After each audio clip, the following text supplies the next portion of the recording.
Mr. President, thank you for talking to Al Jazeera. It's been a tumultuous start of the presidency for you, full of controversy, particularly about the war on drugs. But first, let's start with your background. You were raised in a politically inclined family. Your father was a governor. Your mother was a freedom fighter during the reign of former President Ferdinand Marcos. How has that affected your outlook? Profoundly, I would say. I grew up in an environment of politics, and as politicians, we tend to you go by the issues of the day, the big ones that would affect the conditions, economy, and all, especially the political issues. And my father was governor for 10 years almost. But when he died, I was then a prosecutor. And when the revolution came, my mother was one of the stalwarts of the opposition against Marcos. You also had some difficult times when you were younger as a child. You have revealed that you were sexually abused by a priest. Has that shaped your beliefs? Has that helped to shape who you are now? Yes. To a large extent, actually. It's what you get along the way that shapes your character, especially. And even at that time, even your politics and how you look at the world and how you should assess them by the standards that you have used in school and in growing up, the things that you pick up along the way, you said, it sorts of a blend into a collation, it blends into something which is can be said forming your own values in life. Let's talk about the war on drugs now. 3,500 people have been killed so far. It seems like the whole world is talking about it at the moment. The Philippines seems to have so many problems. So why launch what is a brutal war on drugs? Because the sheer number of people contaminated will pull my country down. It will destroy the next generation of Filipinos. You know, these lives lost, some of them were lost during legitimate encounters with the police. But the fact is, at the moment, we have 3,500 people killed. And you yourself alluded to just then that perhaps some of them weren't legitimate targets. You know, there is no crime at all when you threaten criminals with death. In my country, at least, there is no law which says I cannot threaten criminals. And that was the favorite, well, of course, the cliche that they used. It became a cliche over time.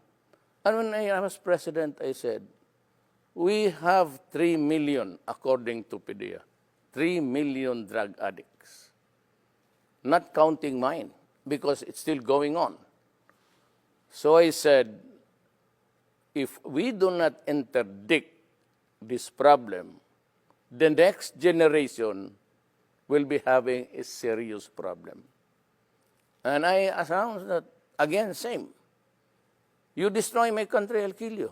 And it's a legitimate thing. If you destroy our young children, I will kill you. That is a very correct statement. There is nothing wrong in trying to preserve the interest of the next generation.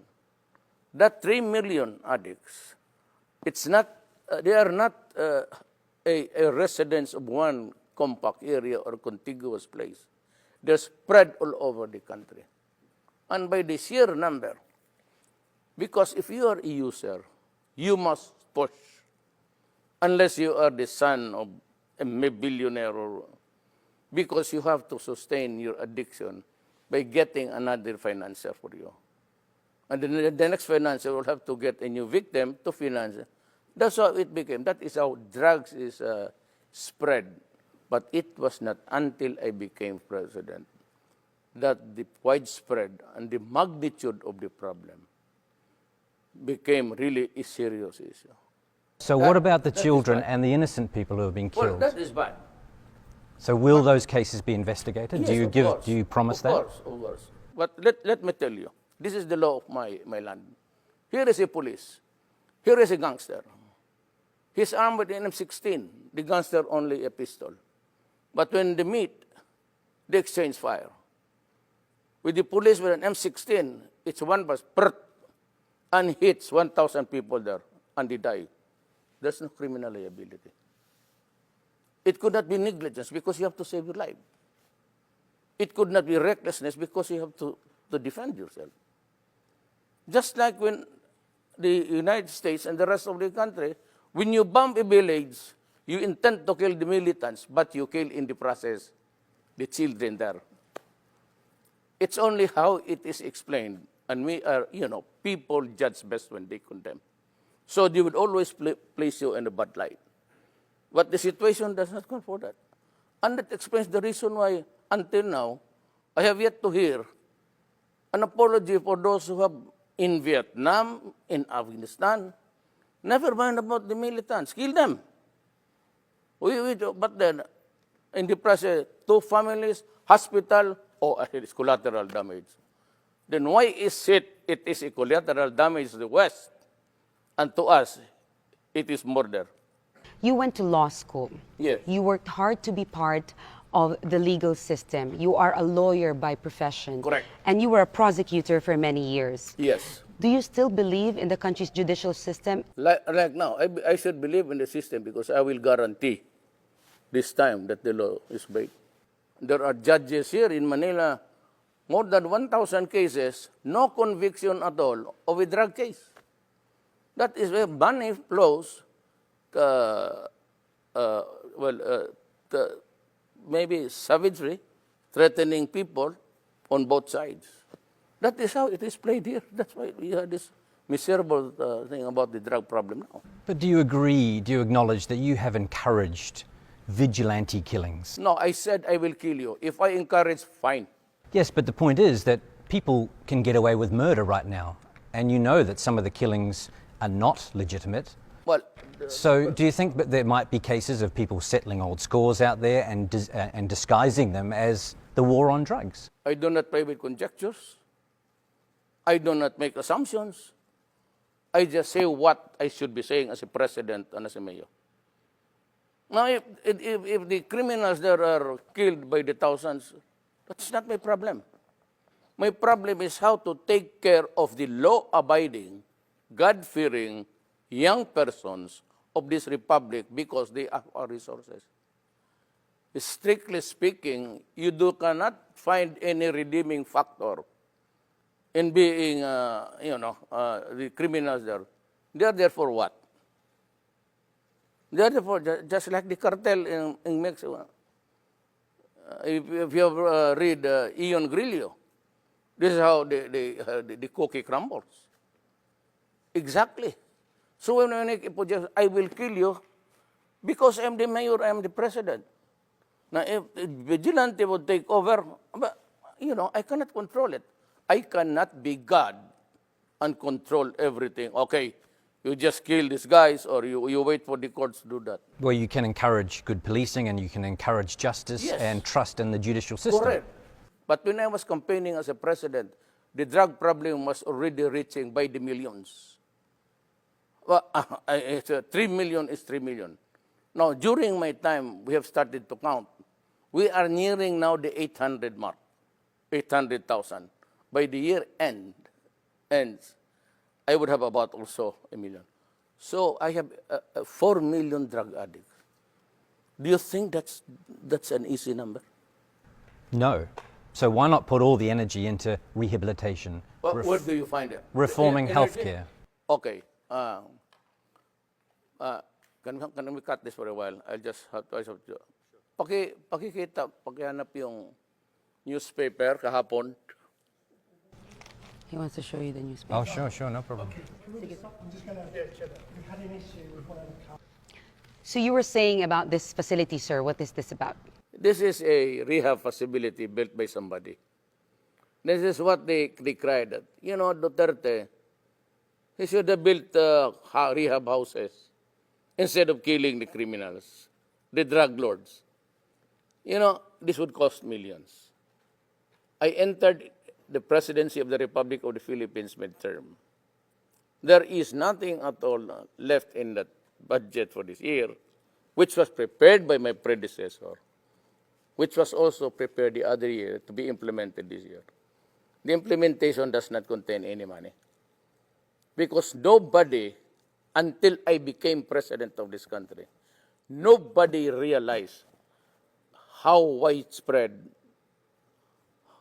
how dimensional it was for us. Sir, in the past, during the campaign and weeks into your presidency, you have repeatedly said that you have no regard for human rights. But human rights is actually part of the Constitution. And as head of state, it is also part your duty to uphold the Constitution. How does that connect? I would rather intimidate and strike fear in the hearts of the criminals, just like what happened in Davao. When finally you can walk the streets, walk about in the streets at night, and you can eat anywhere at any time, and nobody would bother you. It's happening in Davao. Davao City is in the midst of Mindanao, a troubled land. But I can assure you, as plenty of people have been there, it's a destination for conventions and conferences international. It's always selected. So it's booming. It is a little bit rich than the others. Why? Because we can live our lives normally. And of course, business can thrive. So that when I said, I do not care about what the human rights guys say. I have a duty to preserve the generation. If it involves human rights, I don't give a shit. I have to strike fear because I said, the enemies of the states are out there to destroy the children. Are you not worried about possible ramifications in the future for you, a possible impeachment or being tried in the international court? Good question. Before you can begin, you must determine that I have committed a crime in my country. That I have committed mass murders in my country and then charge me there. There can be no ramifications when I say that I will kill you if you destroy my land. It's a legitimate statement of any general, of any wartime president, of any tribal leader to say those things. Of course, you said there can be consequences.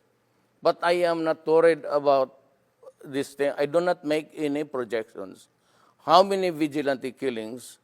Well, if you compare the 4 million to the 3,000 minus legitimate encounters between the law enforcers and the criminals, give or take even a half of it.